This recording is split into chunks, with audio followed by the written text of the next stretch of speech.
New Thought Media Network proudly presents Lindsay Leimbach, Practicing Infinite Possibilities, Fridays at 10 a.m. Mountain Time, 9 a.m. Pacific.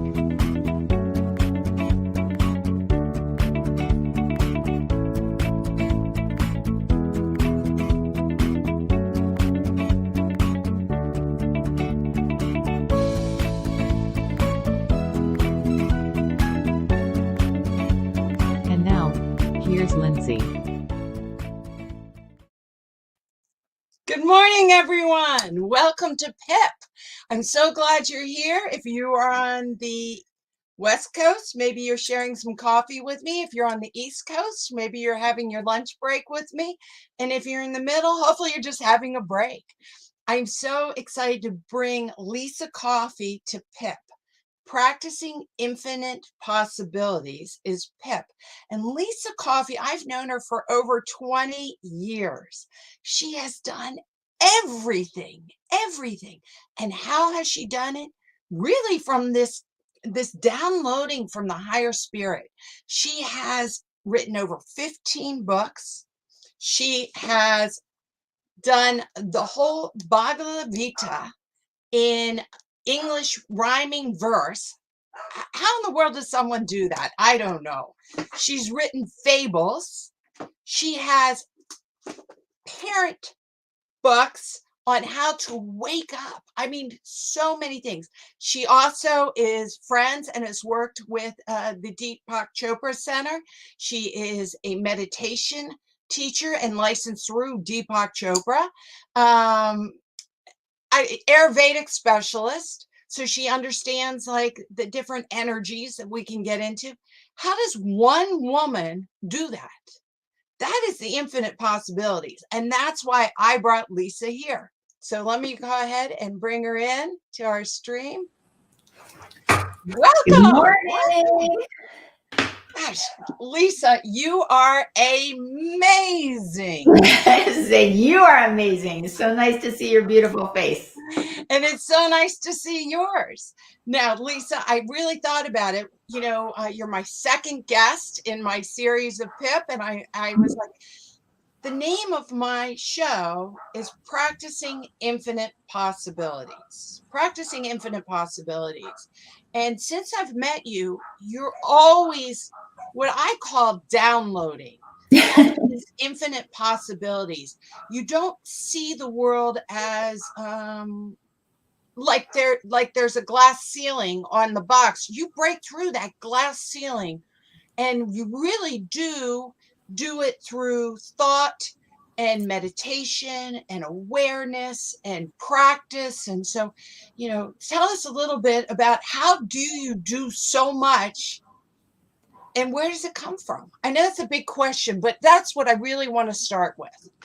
Yeah, I know. Sometimes I look back at it and I think I've lived many lives in this one lifetime because I've had various careers and relationships and things that have happened. And I think it's all because when you know who you are, you're tapped into those infinite possibilities, you know there's no boundaries. There's nothing you cannot do. Everything is an option, you know? So it might sound like grand and people might say, no, you can't do that. But there's no can't, because it's all available to us. You know, if you have an idea, there's a reason you have that idea. You have that idea. Not everybody in the world has that idea. It's your idea. It came to you from, you know, you didn't bring it into existence. It came downloaded to you for a reason. That means you are qualified and you are capable of bringing this to life. You can birth this idea into life. So why not go for it? You know, why say, why me? Why I don't think I can? I don't have the time. I don't have this. I don't have that. God gave it to you. Run with it. You know, Lissa, who's the lady that wrote Eat, Pray, Live? Is that what it is? Eat, Pray, Love. Yeah. Elizabeth Gilbert. Yes. I heard Elizabeth Gilbert actually say something very similar. She was talking about her creativity, and she said, if you get the idea, then for whatever reason, just like you said, the universe is giving it to you. And Yes. if you don't act on the idea, then it will flow right through you, and it will go out and it will go to somebody else. How Yeah, many of us exactly. out there have had a great idea, did nothing on it, and then like a year later you see it on the internet, or you see Yeah. someone else did it and Or they you see it on capitalized it? Shark Tank and you thought, oh, I could have been on that. I could have done that, Yeah, yeah. but didn't. So, Well, see, now I wanted to go into, let's just jump into what you're doing right now. When you see me look away, just Lisa, so you know, it's because I produce my own show. And for me to get the banners up or see what's going on, I have to look over. I just yeah, want that's everyone to know okay. I'm We not answering understand. my phone. No, I get it. I totally get it. So it's good for my audience to know too. Okay, now I just want to set this up. What was your initial spiritual religion when you were a child?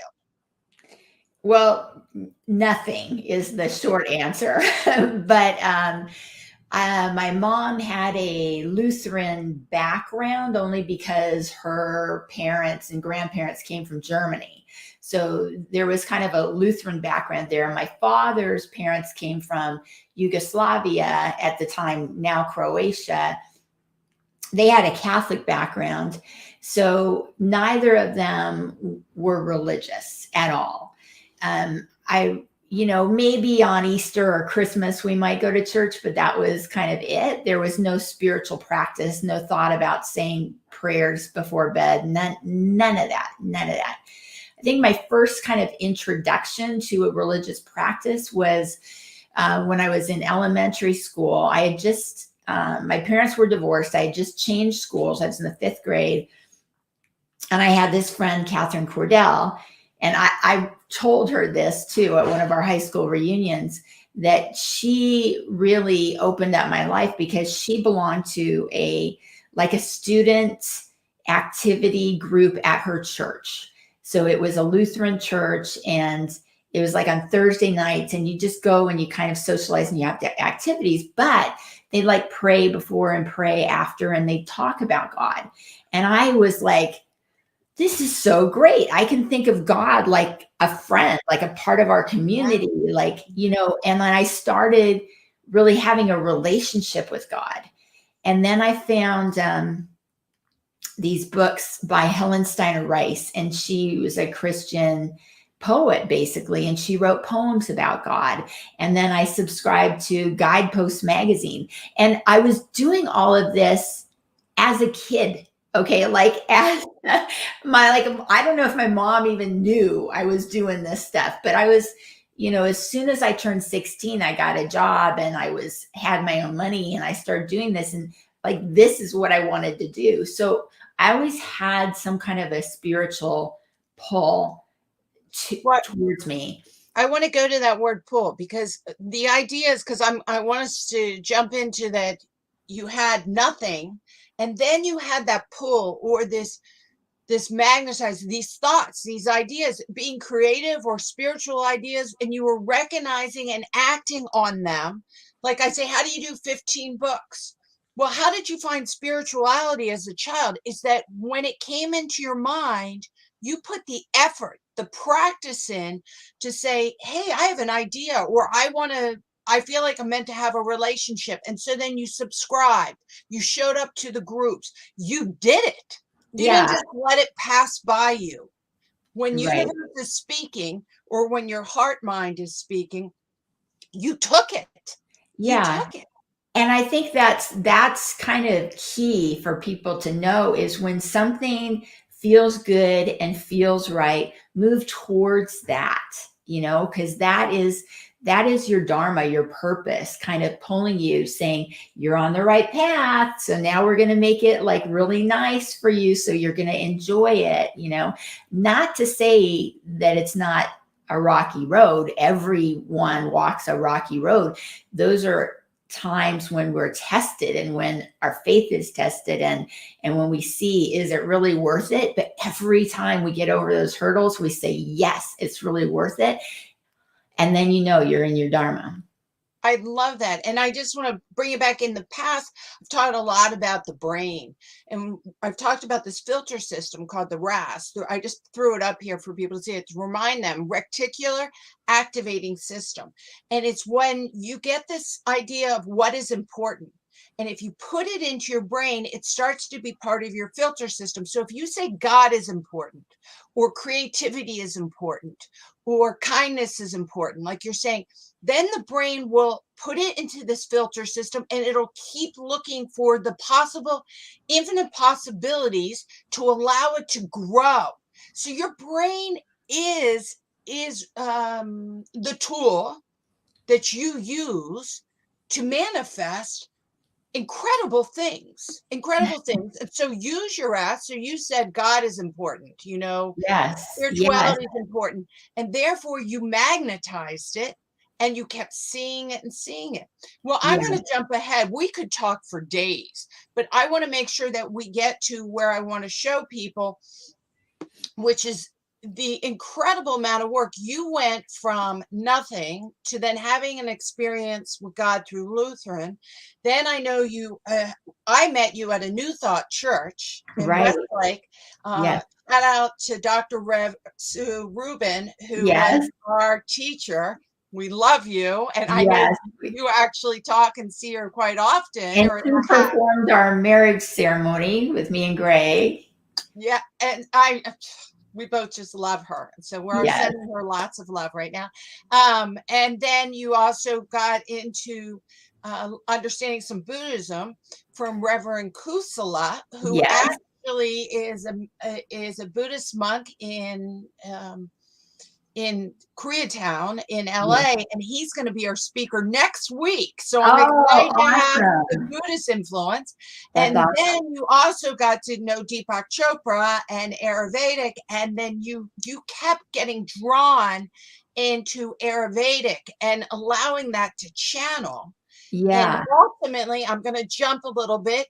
You have written a rock opera. Everyone gets written a rock opera, produced a rock opera on the Bhagavad Gita, and it is now in the runnings for hopefully a nomination for a Grammy. I said it, I say Emmy, but I mean Grammy in 2022. So here's someone who was a Lutheran, a Lutheran, obviously embraces New Thought and everything that we do with New Thought now, but even if taken it further, and you have done this, and this is, I want to show everyone, Song Divine, the Bhagavad Gita rock opera.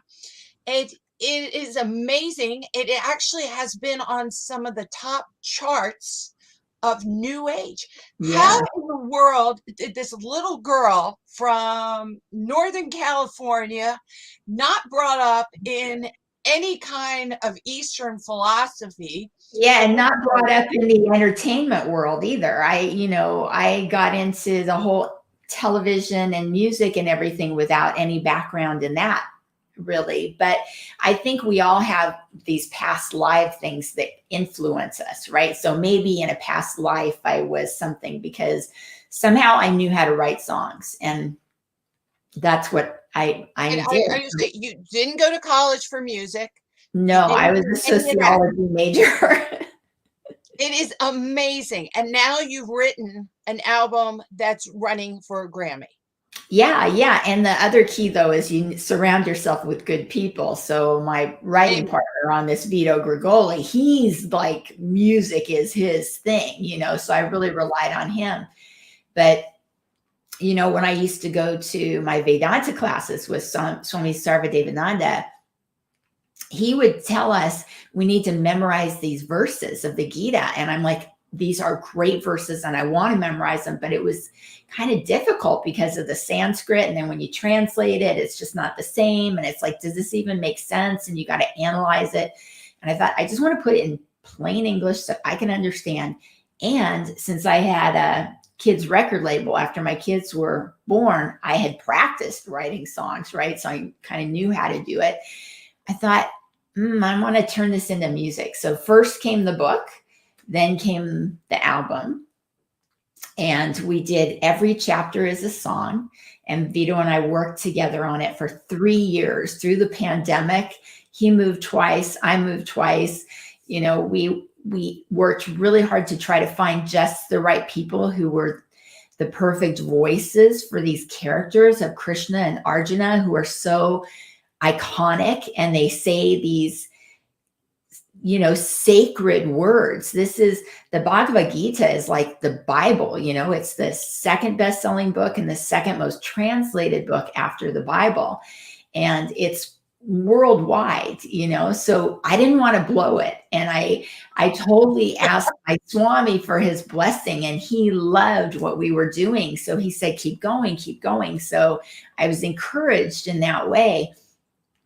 And it all came together just so beautifully. You know, it's not that it wasn't hard. It was hard. And, you know, I had to finance it all myself because we were in a pandemic, and it's like, nobody's doing anything, you know.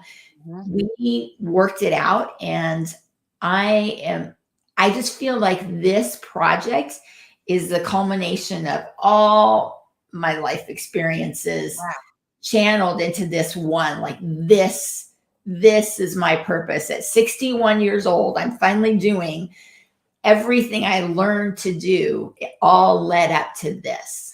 All right, now I put right here, coffeetalk.com/song divine.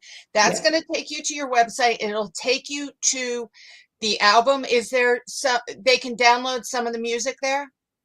Yeah, that at that site, we have links to Spotify, Apple Music, Amazon, YouTube, where we have music videos. You know, their links are all there so that you can play it wherever you get your music normally. Yeah. Okay, now I want to show that. So we're talking about that, but this actually, you can get all this, go to Coffee Talk, and this is Song Divine. This is actually the Bhagavad Gita written in a language in verse, more for, I would say, the American culture or Western culture. So we could understand the lesson. Exactly. Yeah. And that's how I started memorizing the verses to the Gita, you know. And I got even in this version, this is the original version that has color pictures in it. I got an artist in India who did the illustrations, like one for each chapter. So this is Arjuna, the archer, you know, who, like, if anybody doesn't have a background on the Bhagavad Gita, basically the story is Arjuna is this warrior, and he's the general of an army, and his army is going against his opponent, who is his evil cousins. You know, they're in a battle, and Arjuna has Krishna by his side. Krishna is his friend, but Krishna is also God incarnate, kind of like Jesus Christ. Right? But Arjuna doesn't know that. He just knows this is my friend who's my charioteer who helps me out. You know, like Lindsay's my buddy. If I needed a charioteer, I'm calling Lindsay, right? I'm here. So he starts to have a question. What is he doing in this war, right? So he has Krishna drive him to the middle of the battlefield, and he's surveying the scene, and he's like, how can I do this? I'm a general of this army. This is what I was trained to do, but I don't want to kill my friends. I don't want to kill my family, my neighbors, my teachers. What is this about? Why am I here? What is life all about? And he just breaks down, and the two of them have this conversation about life. And this book, the Bhagavad Gita, teaches you everything you need to know about life. It is so amazing. And it actually, I came across the Bhagavad Gita so many times in my life, you know, even in college and stuff, I came across it, and I didn't get it. I didn't understand it. It kept popping up, and I'm like, okay, well, it's about a war. How is this spiritual and stuff? But when I finally met Swami Sarvadevananda and I was in class and he's explaining to us, I was like, of course, this makes so much sense. This book contains all the answers I've been seeking my whole life, you know, everything. So I knew I had to bring it to the Western audience in a way that if I could understand it, other people can understand it. I just love what you're saying, because the message out there, the meaning of life, as we all know, is written in many different spiritualities. Yeah. And they were written for a particular time period, for the culture of that time period, with the troubles and examples of that time period. And even though it might contain the truth, when I read something like the Bhagavad Gita, that if it's not translated the way you do, I get lost. I'm like, I don't even know how this could be the meaning of life.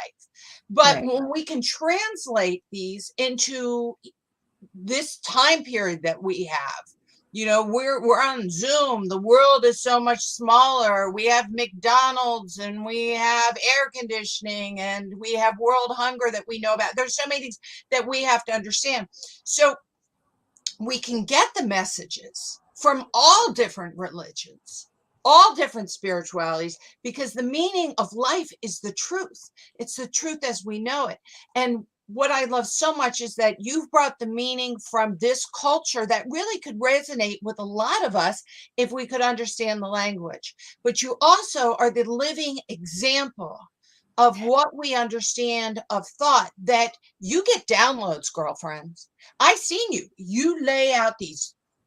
I've seen your your living room, or your dining room table, really, and you just start going at it. And I'm like, where is this information coming from? And you're like, I just sit down, I stay focused, and you channel it in. And we've Yeah. got to get that glass roof off our boxes, thinking that we're this limited being. You allow the whole universe, and as you said, past life experiences, to bubble up or flow in whatever way you want to see it. And then you bring it to this life experience, the infinite possibilities. Yeah. And don't get distracted. And it's easy for me to get distracted because I have ADD. I'm like a Vata type in Ayurveda. I have ADD. But I remember when I was writing Song Divine, I was in this apartment. We had to rent for a while because we were building a house, and it was miserable in this tiny little thing. The two of us, we were fighting all the time. I mean, and the construction wasn't going well. I had all these different distractions and stuff. And I had so much other stuff to do too. I do a newsletter and speaking engagements and things like that too. So my attention could have gone anywhere. But I remember thinking so clearly, this is all I want to do. This is what is important. And I would just sit at my computer like all day and write, like take the verse, figure out how it's going to rhyme and how it's going to have that rhythm, to be musical. And I felt so happy. This was not work for me at all. This was a joy. And I just let it come out. And it didn't take me that long. It took me maybe a month to write the book. That is incredible. And I think a good word you just said is joy. So when I'm doing stuff, it doesn't mean that I'm not going to have obstacles or I'm not going to have difficulties. If you want to graduate from college, you got to go to the classes, you got to take the exams. If you want to learn how to be an electrician, you got to go to school and you got to do the work, whatever it is, a physical therapist, whatever it is. But while you're going through the difficulties, you feel a sense of joy. It might not be the strict happiness, like, oh, I'm having a happy day. You can say I'm having a difficult day, but you're setting up positive, infinite possibilities for the future by taking that effort and doing something that radiates. It feels good, even when it's hard. Yeah. And I felt like when it's hard.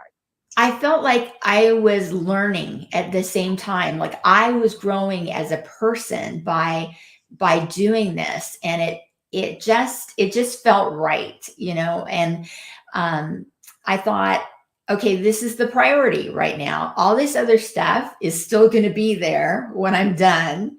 I'm just going to focus on this and really, like I said at the beginning, there must be a reason why I want to do this. So I'm just going to do it and then see what happens. You can't plan too far in advance. You can't say, oh, I'm going to sell this to Simon and Schuster, because that didn't happen, right? So, or I'm going to, get this on Broadway, because that didn't happen, but it still might happen, because Yeah. that's another thing we're working on. We've got to take steps. It's got to be the book, the album, the Broadway show, the movie, we'll see where it goes from here. But you got to take one step at a time. You can't just go, Right. that's I not the threw way it up works. on here my ABCs of PIP, which is being aware. So being aware of what you want, being aware of what you're feeling, taking your breath, getting yourself back to being focused, and then making the choice to execute in the direction that is going to actually work for you, and take those baby steps. I love how you say you want to have a goal. I always say, well, you can have a goal, Broadway show, movie. That is a goal out there, but you have to be flexible in the journey to get there. And you might be really surprised that the universe has something even better for you than you expect. Yes, and it's all timing too. We think we are on our schedule, right? But Ego. in That's spirit, ego. there's no time or space. That's right. So God's timing is what we need to rely on, and just, plant the seed and know that it'll grow in the way it's supposed to, in the way that it's best for us. Yes. I totally. Now, I would, like I said, I could talk for years, but I want to bring up two of my absolutely favorite books, and I want our audience to know them. Okay. The first one is one of the best parenting books that I have ever had. I have a different version of it, Getting There, The 9 Ways to Help Your Kids Learn What Matters Most in Life. I know we just went from the Bhagavad Gita into a parenting book, but this is one of the best parenting books on how to help the kids on a daily basis that I read and I give out now. But you have now a newer version, because this is So this is the new version. So that book came about because I was a stressed out parent with 2 little boys, one of whom has ADD, and I thought, oh, my life is miserable. No, my life is not miserable. I have this opportunity. I have these 2 little creations here. And it was always this, what do I do? What do I do? And I figured that family life can be a spiritual path. It's not like you have to go to church on Sunday or you have to go on a mountain and meditate. You can do your daily life, whatever it is, and spiritualize it. So you can spiritualize your parenting practice, and that helps you, and it also helps your kids. Yes. Yeah. So I highly recommend, once again, you can go to our website, and we are coming to the end, but throw up your dosha book, because this is also one of the funnest books that you've written. I love it. This is the book that put me on the map, because Deepak Chopra endorsed it. And I just this year updated it for 2022. It originally came out in 2004, believe it or not. And I updated it, and now it's published on my label instead of the publishers, so I have more control. I got the rights back, and now it's like my baby again. So what you do, if you want to know what your dosha is, everyone, go to her website, and she has a quiz. Yes. And you take this quiz, and it gives you this information about if your energy level through Ayurvedic, right? Yeah, it's through Ayurveda, the science of life from India. So it'll tell you your mind, body type, and give you recommendations for how to be your healthiest and happiest. And so if you love that, if you love her quiz, then get that book and throw it at your husband and tell him, take the quiz, because the quiz is in the book too, right? Yes. And then it gives you all the details, and it gives you details if your energy is one way and their energy is a different way, and how to work together. And it really gives some great, nutty, good stuff. It's fun. It really is fun. It's so practical. I love it. feel free. This is my website. So if everyone, thank you for coming, and thank you, Lisa. If you want to get in touch with me, and I can get you to Lisa, or go ahead and get to her through her website. Please, we're cheering you on. We're cheering you on so much. Thank About you. the Grammy coming up. We're crossing our fingers. We'll find out if you are in the top 5 on November 15th. So Yep. Spirit has a mission. We're giving it to God. That's right. That's right. I'm on. So Yeah. we're going to love all that. I want to thank you for all that. I'm going to sign off. Let's see if I put this here. And is it one, you have a last closing word you want to say? I don't want to, you just are so beautiful. I just send us a I blessing. would say that the meaning of life is know who you are. So everything you do should be leading you to that realization of knowing who you are. That is so wonderful. See, I'm going to hear. I want to thank you again. And let's see, I'm going to figure this out. Here we go. I'm back to here. I want to make sure that I am thanking New Thought Media Network for making this possible and bringing speakers like Lisa in that have different, experiences. The Bhagavad Gita is incredible. Next week, we're going to have Reverend Kusla. He has thousands of followers. He has YouTube videos, podcasts. He's an incredible speaker. He's a killer harmonica player. I've known him for also 20 years and I've learned a lot from him. But he's an incredible Buddhist monk who didn't start off as a Buddhist monk. He started off in retail near UCLA. So his story is fascinating, and I'm excited to bring him next week. But once again, thank you, New Thought Media Network, for all that you do for us and allow these wonderful people to come in. And I want to definitely play this because it's through your donations that we're able to keep bringing wonderful, wonderful people and learn more. On behalf of everyone at New Thought Media Network, thank you for being a member of our virtual family. Your financial contributions help share the New Thought message with people from around the world. Please visit and contribute at www.ntmedia.org/donate. New Thought Media Network, come be you. And please like, share, and subscribe. Until next time, peace and blessings.